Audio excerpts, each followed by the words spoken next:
ان کی بلند شان یہ ہے، ان کے نالائن اقدس کی توہین کفر ہے، اور دلائل سے بتائے، صرف جذبات سے نہیں۔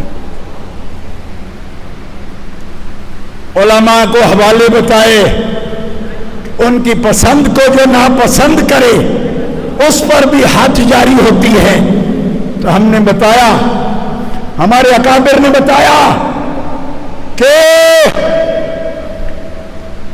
اگر بادشاہ کا بیٹا کدو کی توہین کرے تو اسے کوڑے مارے جاتے، کیوں؟ کہ یہ سبزی مصطفیٰ کو پسند ہے۔ اور پگلو بھول رہے ہو، جس کی نالائن کی توہین اہانت، اور اہانت بھی یہ نہیں کہ کوئی معاذ اللہ اٹھا کے ادھر رکھ رہا ہے، نہیں، صرف نوائل کہہ دے، تصغیر سے چھوٹا کر کے، تو کیوں تمہاری عقل میں یہ بات نہیں آتی کہ تو جی مولوی صاحب ہوتے ہیں، پڑھے ہوئے ہوتے ہیں، ہم پڑھائیاں کم دیکھتے ہیں، ادب زیادہ دیکھتے ہیں۔ کیوں؟ کہ تھانوی کی ڈگریاں کم تھیں، اس کی کتابوں کی لسٹ کم تھی، 1000 سے زیادہ تو کتاب اس نے لکھی تھی۔ ہاں، پڑھائیاں نہیں دیکھی جاتی ہیں، ادب دیکھا جاتا ہے۔ اتنی گہرائی میں جا کر ایڈے ڈوکے سوچن لگ پئے ہو، اور سوچو کہ جس ذات اقدس دی قدم اقدس نال جیڑی چمڑا مبارک دی جتی نرا مس کرے، اس جتی نو ہلکے سینگے نال کوئی یاد کرے تے کافر ہو جاوے، تے جے او دے جگر دے ٹکڑے لو کوئی اہانت دی گل کرے تو کتے دا پتر کیویں مسلمان ہے۔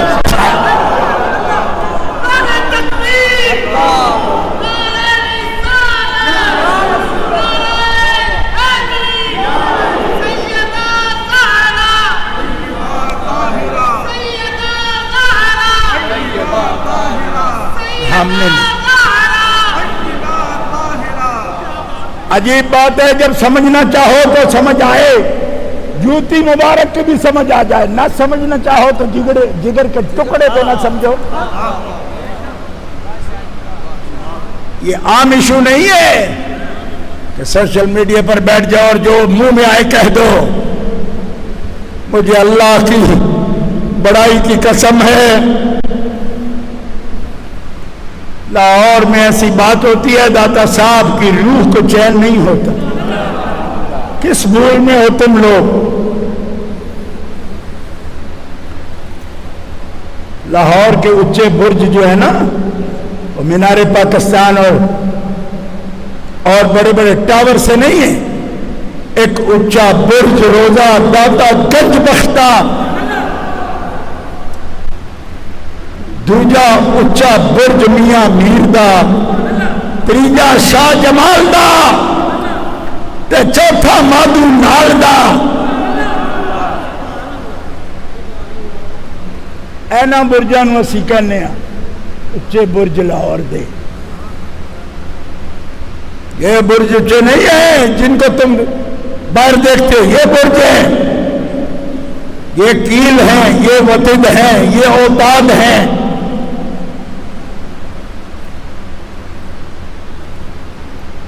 آج وہ اضطراب میں نہ ہوتے تو میں نہیں آتا۔ جب بھی اضطراب میں آئے ہیں، غلام نوکر بن کے ہم حاضر ہوئے، آج بھی ہوئے، کیونکہ وہ اضطراب میں ہیں۔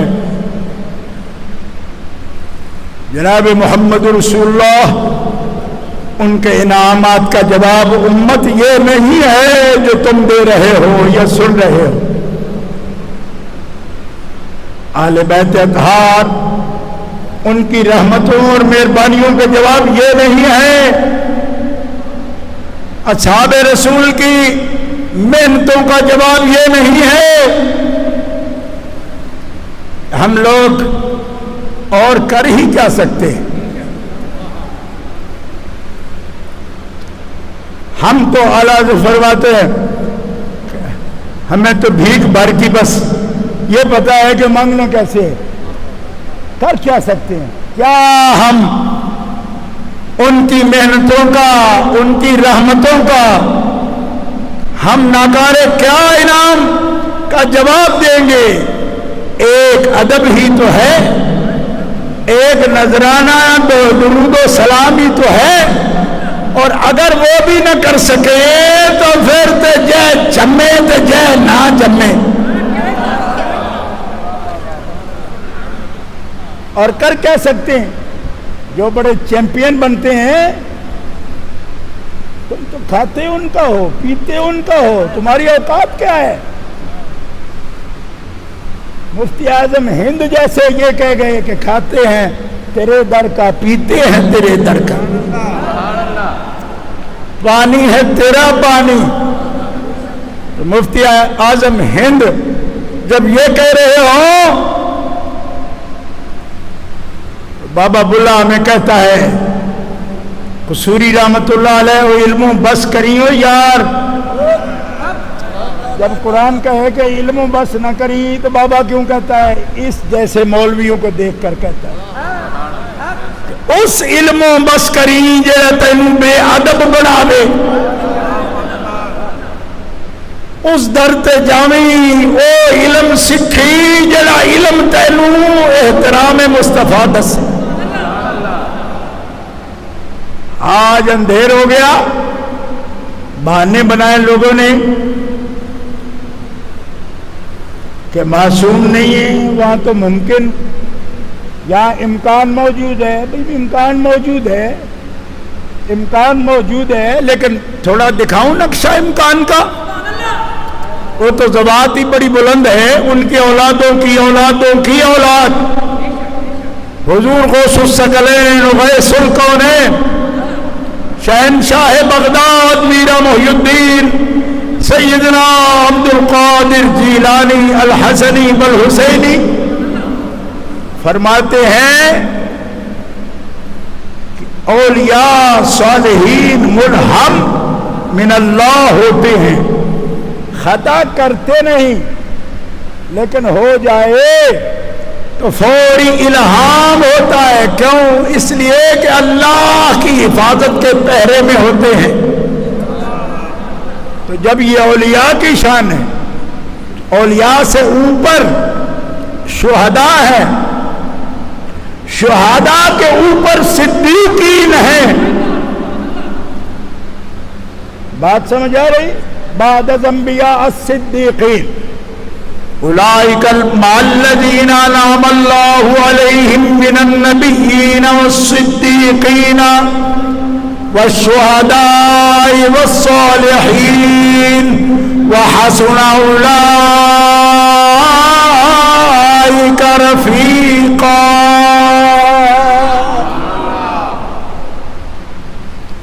اور حضرت داتا گنج بخش علی حجویری فرماتے ہیں، اٹھاؤ گجب المعجوب شریف، صدیقین صدیقین اور نجبا نقبا، یہ حدیث کے میں درجات بتا رہا ہوں، ابدال اوتاد اقطاب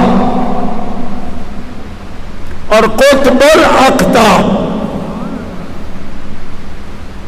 اللہ کے ولی کے درگاہ پہ آپ بارگاہ میں اور مسجد شریف میں آپ موجود ہیں، ذرا غور کرنا، جب قطب الاقطاب یہ کہتا ہے، قطب الاقطاب ہے نا حضرت غوث پاک، فرد الافراد ہیں، قطب الاقطاب ہیں، غوث اعظم ہیں، فرمائے حفاظت الہی میں ولی ہوتا ہے، نفس اور شیطان کے شر سے اللہ اسے بچاتا ہے، اور توبہ کا الہام ہوتا ہے، الہام وہی نہیں ہوتی، الہام، اس طرح حفاظت ہے۔ پوچھا سیدہ بات، فرمایا 12 قطب الاقطاب ہیں جو خاتون جنت کے خاندان سے ہیں، 12، ایک ان کا شوہر ہے، دو ان کے بیٹے ہیں اور بیٹوں کے بیٹے ہیں. ان میں داتا گنج بخش علی حجویری بھی قطب الاقطاب ہیں اور ننہال ددیال سے سیدہ خاتون جنت کے بیٹے ہیں. یہ قطب الاقطاب ہیں. جو حوالہ دیکھنا چاہے خاتمۃ المحدثین حضرت شاہ عبدالعزیز محدث دہلوی کی کتاب تحفہ اثنا عشریہ اٹھا کے دیکھو. حوالہ عرض کر رہا ہوں آپ کے سامنے. تو جس کے گھرانے کے بچے مائی پاک وہ بلند ہستی خاندان کے بچے قطب الاقطاب ہیں. قطب الاقطاب اپنے زمانے میں ایک ہی ہوتا ہے. قطب 7 ہوتے ہیں, قطب الاقطاب ایک ہی ہوتا ہے. اور ان کے خاندان کے بچوں میں قطب الاقطاب ہے. بلکہ میرے سارے محدثین ہند کے استاد حضرت شاہ عبدالعزیز لکھتے ہیں کہ قطب الاقطاب کا جو عہدہ ہے نا, یہ آل فاطمہ کے لیے خاص ہے. یہی ہوتے ہیں, آپ کے خاندان سے ہوتے ہیں. کچھ سمجھ آئی؟ جن کے بچوں کی نگرانی اور حفاظت رب کی طرف سے یہ ہو رہی ہے, ان کی اپنی ذات گرامی کتنی بلند و بالا ہے. آئیے نہایت اختصار سے ایک دو مقامات میں بغیر مفہوم کے جو بنیاد ہے آج کی گفتگو کی وہ میں عرض کر چکا ہوں, لیکن ایک حدیث پاک کا صرف ترجمہ عرض کر دیتا ہوں. رسول پاک نے فرمایا عن المسور ابن مخرمۃ رضی اللہ عنہما قال رسول اللہ صلی اللہ علیہ وسلم انما فاطمۃ بضعۃ منی یؤذینی ما اذاہا. رسول اللہ صلی اللہ علیہ وسلم نے فرمایا فاطمہ میرے جسم کا ٹکڑا ہے. جو چیز اس کو تکلیف دے اس سے مجھے تکلیف پہنچتی ہے. رسول اللہ فرماتے ہیں فاطمہ کی اذیت میری اذیت ہے, تکلیف ہے. لہذا حضرت خاتون جنت کے بارے میں کوئی ہلکا کلمہ بولے, ہلکا خفیف, اس حدیث کی روشنی میں وہ سیدہ کے لیے ہلکا نہیں کہہ رہا, رسول اللہ کے لیے ہلکا جملہ بول رہا ہے. کیوں؟ اب میرے جسم میں ٹکڑا ہے اور رسول اللہ صلی اللہ علیہ وسلم کے جسم کا ٹکڑے کی تشریح امام محمد رضا خطبات رضویہ میں فرماتے ہیں کہ بضعۃ منی, حصہ ہے میرا. کون سا؟ فاضل بریلوی محدثین کا معنی بیان کر رہے ہیں. کیا آپ فرماتے ہیں وَعَلَى فِلْزَةِ قَبْضِ خَيْرِ الْأَنْبِيَاءِ, پیارے مصطفیٰ کے جگر کا ٹکڑا سیدہ فاطمہ الزہرا, جگر کا ٹکڑا ہے. اچھا, حضرت قاضی عیاض فرماتے ہیں حضور نبی علیہ السلام اپنی قبر انور میں جہاں آرام فرما ہے, آپ کے جسم اقدس اور آپ کے لباس مبارک کے ساتھ جو مٹی قبر انور کی مس کرتی ہے, چھوتی ہے, اس کا مقام عرش اعظم سے بھی بلند ہے. کیوں؟ کہ وہ جسم اقدس جس کے ساتھ وہ مٹی مس کرتی ہے مبارک مٹی وہ جسم عرش سے افضل ہے، اس لیے وہ مٹی بھی اس افضل اور اعظم کے قرب کی وجہ سے عرش اعظم سے بلند ہے۔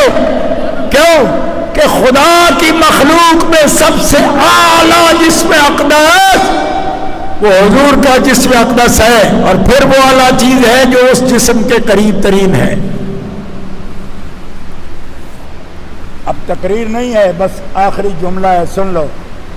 حضرت قاضی اعیاد فرماتے ہیں، یحسبی الاندلسی فرماتے ہیں وہ مٹی تو صرف بدن کو مبارک کو چھوتی ہے، عرش اعظم سے بلند ہے، اور اس ہستی جس کو آپ نے اپنے جگر فرمایا، جب مٹی لرا چھو کر بدن کو عرش سے بلند ہو گئی، وہ جسم کا ٹکڑا ہے، جگر ہے، دل ہے مصطفیٰ کا، اس کا مقام عرش اعظم سے کیوں نیچی رہی؟ عرش اعظم سے بلند ہے فاطمہ الزہرا کا مقام، وہ قلب رسول ہے، وہ جگر ہے رسول اللہ کا، فلذت قبض خیر الانبیاء ہے۔ ابھی بھی سمجھ نہیں آئی کہ فاضل بریلوی یہ کیوں کہتے ہیں؟ تیری نسل پاک میں ہے بچہ بچہ نور کا، تو ہے انہیں نور، تیرا سب گھرانہ نور کا۔ یوں ہی نہیں کہا جاتا، فاضل بریلوی شعر تھوڑا کہہ رہے۔ پھر یہ فرما دیا کہ جس کے ساتھ علی و فاطمہ سے میری نسبت یہ ہے، علی و منی وانا منہ، حسین و منی وانا من حسین، صرف فاطمہ ہی بدا نہیں ہے، اولاد میری اور بھی ہے، وہ بھی میری بدعات ہیں، لیکن یاد رکھنا فاطمہ صرف تو رہ جائے گی، صرف تو رہ جائے گی، نوٹ کرو اس بات کو۔ لوگ کہتے ہیں کہ پھر ان کا ذکر کیے بغیر ان کا کرو۔ ایک وقت ایسا آ گیا کہ نہ بیٹیاں رہی دنیا میں، نہ بیٹے تھے، صرف فاطمہ تھی۔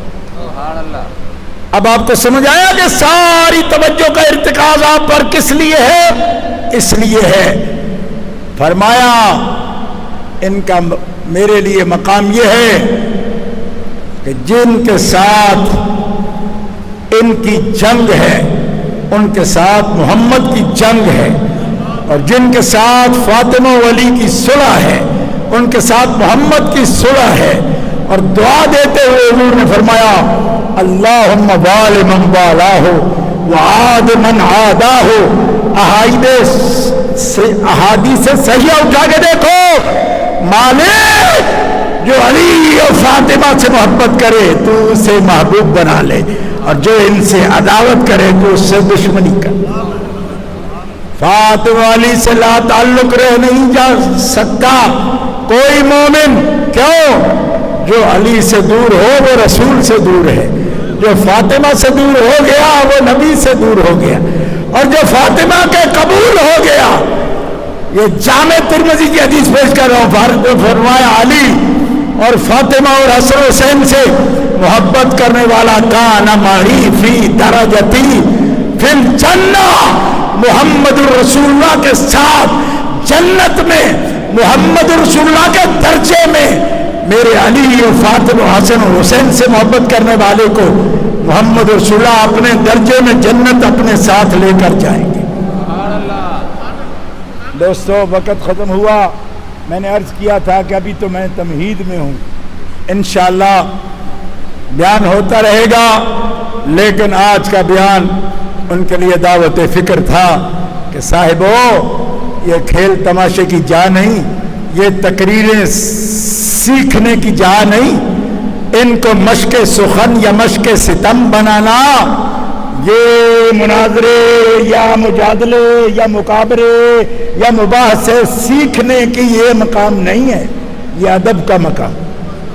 ادب گوہر زیر آسماں عرش نازک تر نفس گم کردہ می آید جنید و بایزیدی جا، یہ ادب کا مقام ہے۔ ادب سے آ، ادب سے آ، ادب سے آ، بازا بازا بازا بازا، ہر آنچ ہستی بازا، اس لیے کہ درگاہ بڑی ہے، وہ معاف کرنے والے ہیں، کر دیں گے۔ اس سے زیادہ بغاوت اچھی نہیں ہے۔ اللہ تعالی ہم سب کو ادب کی توفیق عطا فرمائے۔ وآخر دعوانا الحمدللہ رب العالمین۔ Truth TV